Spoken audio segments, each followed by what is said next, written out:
Howdy folks, Antoria here. So I've picked out some of the Jerusalem artichoke that I dug up the other day, a few days ago, and we've sort of spread them out here where we're going to put them in the pot.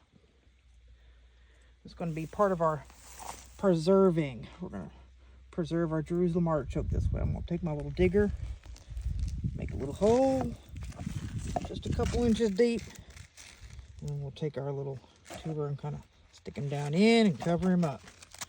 That's all we're going to do. We're just going to go around, dig a little hole, put the tuber down in, and cover him up. And we're going to do that for all of these. That's going to be part of our preservation, is that we're going to replant and see if they come on back up again. Give them all a little drinky drink. Not going to put a whole lot of water in here because it's not real warm right now. We're in the 60s during the day and low 30s at night with a little bit of frost. But I am going to fill up my little pot here in the middle. My little, some people call it an Ola pot because it's spelled O-L-L-A, but I'm pretty sure that's supposed to be Olla. The double L in Spanish is a Y sound, so that would be an Olla pot. Now I have also taken a few of the little tiny tubers that were little bitty marble size. Did a little hole here in the yard. Put 4 or 5 of those little marble tubers in here, marble sized tubers in here. Up by the fence line. We'll see if anything, oh, looks like somebody's not covered there, or that's a rock. We'll have to check it out. Put them here on the fence line. We'll see if they grow. Maybe block some of the dust coming off my road there. Every time people pass by, there is a ton of dust that comes up in a big cloud and hangs over us for several minutes. So maybe this will help keep that from happening. Let's see here. Nope, that's a rock. So we don't need that in there anyhow. Alrighty. We'll come back and check on these in the springtime. Okay, so for a more recognizable way to preserve my sunchokes or my Jerusalem artichokes, I'm going to can them. So I've gotten me some jars. I have 16 regular mouth pint-sized jars that will fit in my canner all at once. I have a large All-American high-pressure canner, which I love. I've got my water filter pitcher, so I can filter my tap water and cover my goodies. I'm actually going to use that water to make a simple syrup using the sugar. We're going to candy them and see how they come out that way. I've got my lid mover, my little magnet there on the end. Also serves as a stick to shove down in those jars to get all the bubbles out. Measuring device, pot to heat the syrup in, pot to heat my lids in, heat source for all of that. And we'll show you our little redneck canning setup when we get to that point. Alrighty, let's get to cleaning and cutting some sunchokes. Well, here we are now cleaning up our sunchokes. This is probably what I like least about the sunchokes, is the cleaning. Got a whole lot of little nooks and crannies on them. They're not super easy to clean, but they are mighty tasty. All those little nooks and crannies. They are mighty tasty, and they sure were easy to grow. So we do like that about them. So we'll put up with a little extra cleaning time to get this tasty treat from our garden.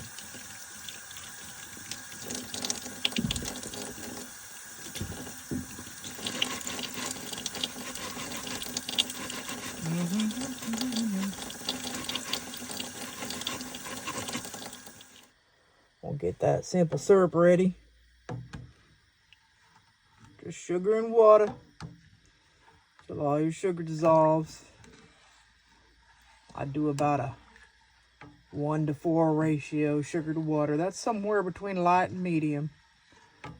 You can peek there on the internet, and it has different amounts for if you want a light syrup or a heavy syrup and what all that entails. But you can see we're just about there. Get all those sugar granules melted. We'll be ready to pour that in our jars.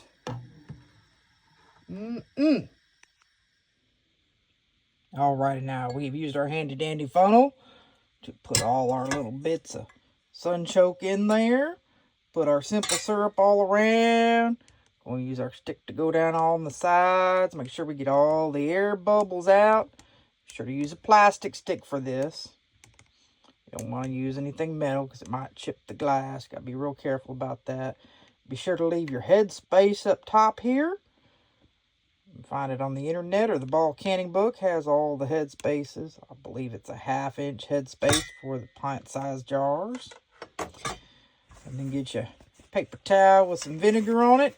And you just go all the way around this top here and make sure that you get all the little bits off. Then we use our lid lifter. Pull one lid out of the hot water here. Put it down real gentle like on top of the jar. And then we'll get our rings. Got lids and rings. Get our ring and put that on there. Now you want that snug, but not too tight. I'm going to put it a little tighter than that when I put it in the canner. They say finger tight. Some say as tight as you can get it. Well, when I've done it as tight as I can get it, that lid will buckle and it will not last. It will not keep the food safe. So I do like a firm finger tightening right as I set them into the canner. Okay, I'm going to get to trimming the rest of these sunchokes here. As you can see, I took all the skin off of them. They said treat them like a carrot. So carrots and potatoes, you want to make sure all that skin is off before you go preserving them, because sometimes little bad things hide in that skin. So you want to get all that skin off. So we're going to get to chopping and get the rest of these jars filled. Probably one more pint of sunchoke, and then we'll do the rest in carrots, because we got some carrots left over ready to can also. We can get the canner ready, put the jars in. Alrighty, now remember we are cooking more with steam than we are with water in this pressure canner. So I've got about 2 inches of water in there. I know that's typically enough water for me to keep making steam through the entire cooking process. Ideally, you have a little plate on the bottom.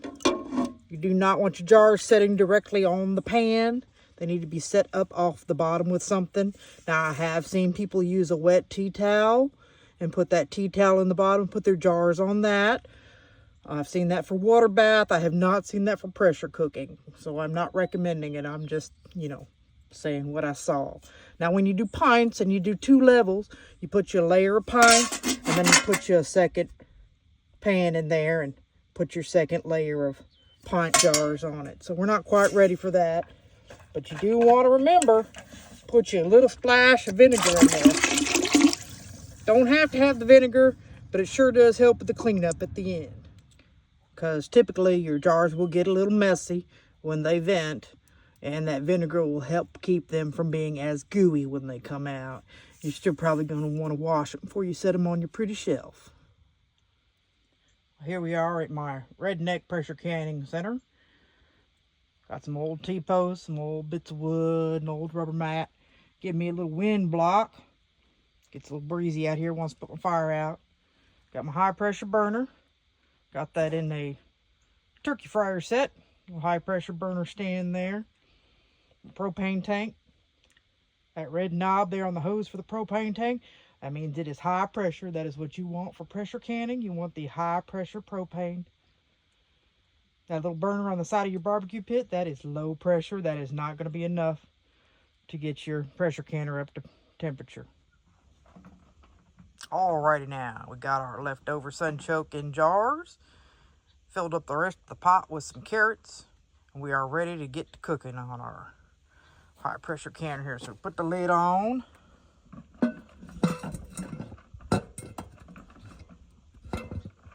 Remember, you want to line up your arrow and your notch.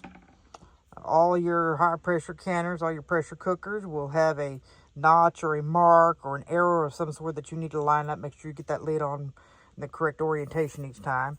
This is an All-American 921. I do really love the All-American canners. I've always had really good luck with them. Now I am ready to get my fire lit. I got one of these reach out and touch it, light up sticks to get in that burner down there and get it lit. All right, It's a two-fisted operation. We're going to stick our light stick in this little hole here on the side. We're going to click that on so the flame is going on my light stick.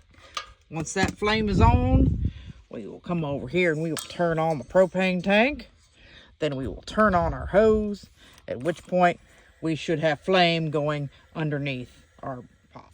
If for some reason we have followed those steps and we do not have flame underneath our pot, we may have tripped a safety device included in the valve of these propane tanks, at which point we want to turn off our hose, we want to turn off our tank, we want to fully disconnect.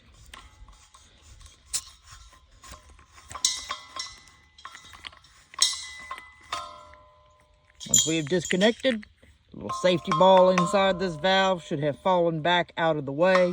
We can then reconnect.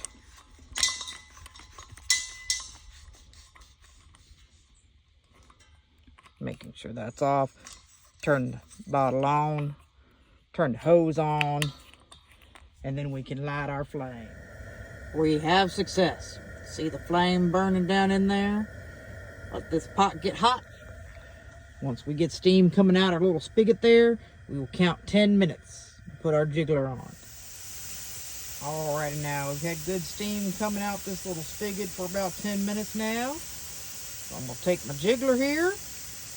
You can see there's numbers on it. There's a 5, there's a 5, and a 15. It's under here. It's a little hard to see is the 10. In my region, I need to be at 10 pounds of pressure. So we're going to put that 10 right down on that little spigot now. Careful not to burn yourself. Steam is very hot. We'll let that come up to pressure. Now this needle's going to start coming up. When it gets up to about 10 pounds of pressure, this little jiggler will start jiggling. Then we'll start our timer for cooking. Alrighty, now our jiggler is jiggling. Our needle's up at 10 pounds of pressure. We are going to start our timer. Now, ideally, that jiggler should jiggle just a little bit, and then it should go down to being steam, and then it should come back up to jiggling.